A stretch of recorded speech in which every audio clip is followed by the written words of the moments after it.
Hi friends, how are you? Welcome to the channel and let's see our today's video and that is The Road Not Taken Poems Question and Answers। तो बच्चों इस video में हम देखने वाले हैं इस पोएम के warming up activities, margin questions and English workshop. So let's start.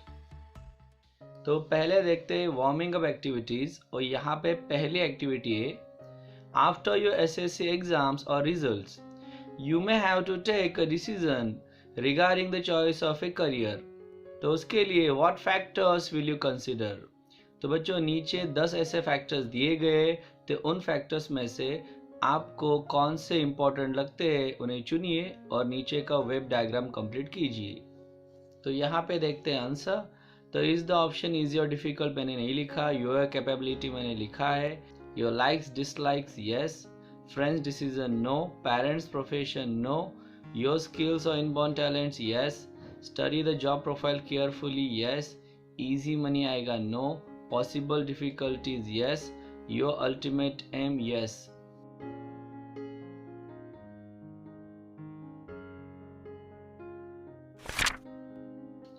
Question number second में कहा गया है form pairs of groups of 4।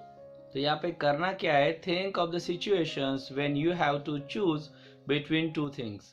तो ऐसे सिचुएशंस की बनानी है list, make a list of दो सिचुएशंस। तो जैसे हम उनकी लिस्ट बनाएंगे तो हमें मिलेगा some of them may be minor और ट्रिवियल थिंग्स। जैसे for example what to wear when going out, but उनमें कुछ चॉइसेस ऐसे भी होंगे, some choices may be related to important thing. जैसे for example having to decide between games and studies, या फिर whether to confront a close friend about something that he और she did, owning up to your mistakes, etc.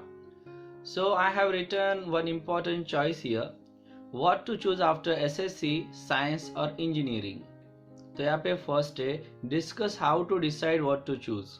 तो ऊपर के situation के लिए answer आएगा The decisions will be taken on the basis of the percentage I would get, the subjects I like, the experience of the other students and the budget of my parents। B कहा गया है write what you feel when your decision proves right। यहाँ पे answer आएगा I feel very happy and enthusiastic when my decision proves right। C कहा गया है write what you feel when you regret the decision। तो यहाँ पे answer आएगा I feel very sad when I regret the decision। अब बढ़ते हैं मार्जिन क्वेश्चंस की तरफ। तो यहाँ पे पहला सवाल है why does the poet feel sorry. Poet को बुरा क्यों लगता है। Answer the poet feel sorry because he cannot travel both the roads at the same time in the yellow woods. Second है did the poet choose the road quickly. क्या poet ने जो रास्ता चुना वो तुरंत चुना। तो आंसर आएगा no, the poet did not choose the road quickly but he spend a long time to observe the roads. Third one was one of the roads better than the other. क्या कोई road किसी और road से better था। तो answer no, both the roads were looking equally fair and equally beautiful in the morning. Fourth does the poet tell us what difference it made. वह रास्ता चुनने से पोएट के जीवन में क्या बदलाव हुआ, क्या पोएट हमें ये बताता है। तो answer no, the poet doesn't tell us exactly what difference it made in his life.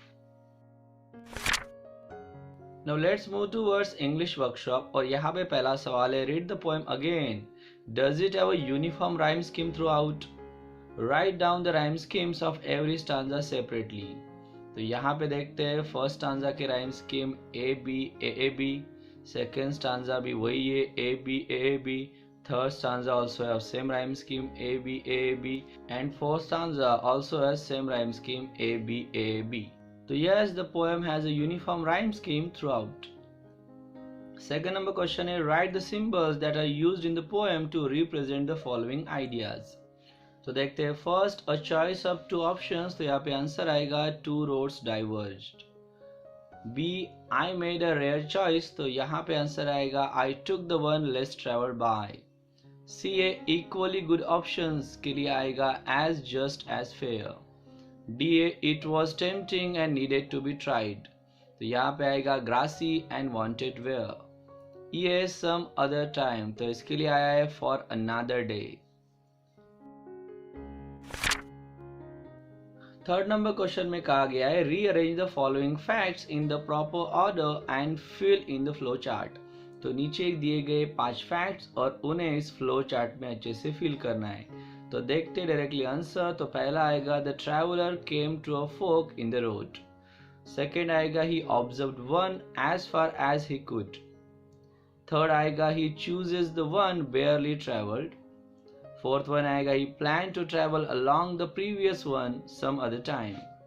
And last आएगा choosing the lesser used road has made a great difference. Let's see fourth number question. यहाँ पे सवाल है think and right in your own words. यहाँ पे पहला सवाल है in which season does a green wood turn to a yellow wood. तो कौन सा सीजन है जिस सीजन में हरे भरे जंगल पीले जंगल में बदल जाते हैं। और एक क्वेश्चन है इसमें which stage in our life can be compare to that season.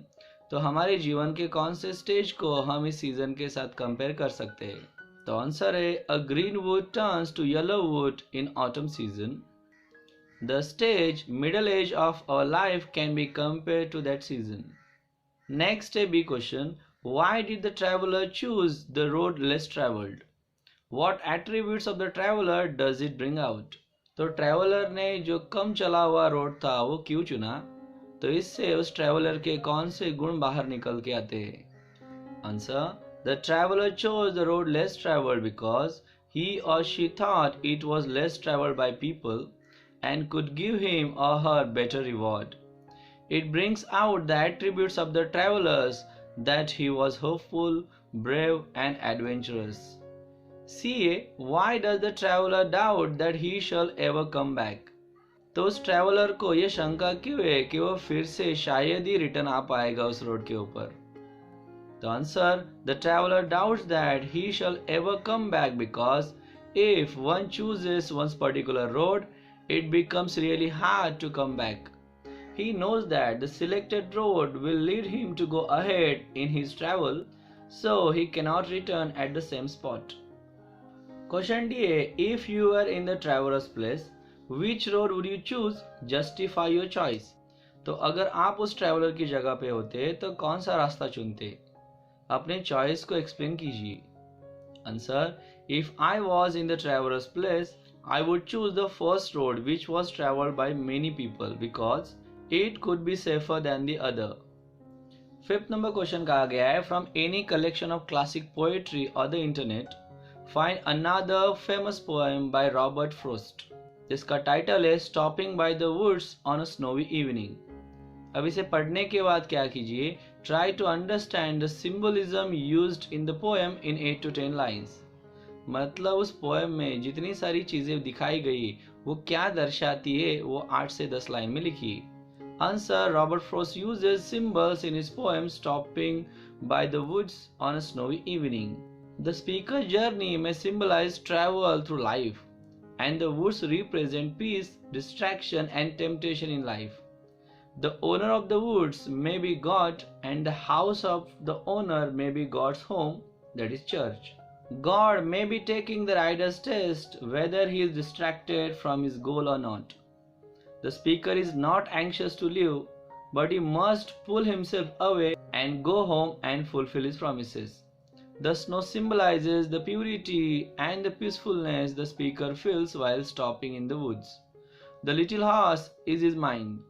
That shakes his bell means reminds him that there is still more to do before completing his journey. Promises and sleep may symbolize with duties and death respectively.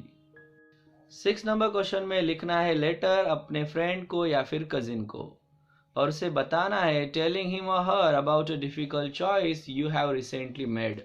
जैसे कि example दिया है pursuing one sport और hobby rather than the other और choosing between your studies and hobbies.